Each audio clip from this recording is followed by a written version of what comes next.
nos los devuelven.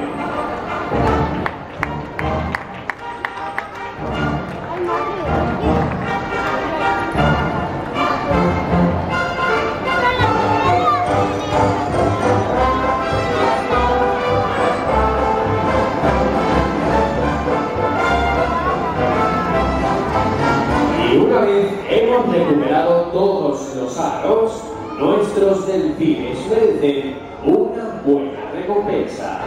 Y eso corre por vuestra cuenta, con un besito, con una caricia, con lo que os atreváis.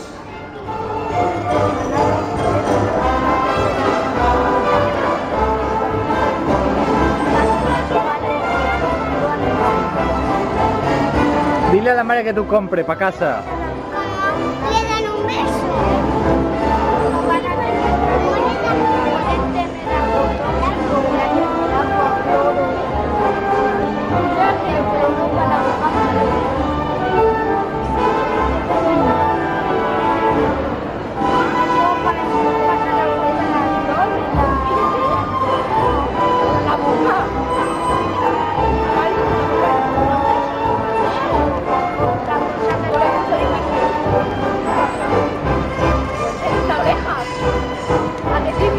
¿Qué?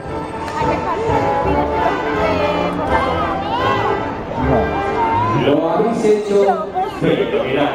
Así es que os lo agradecemos por este fortísimo aplauso.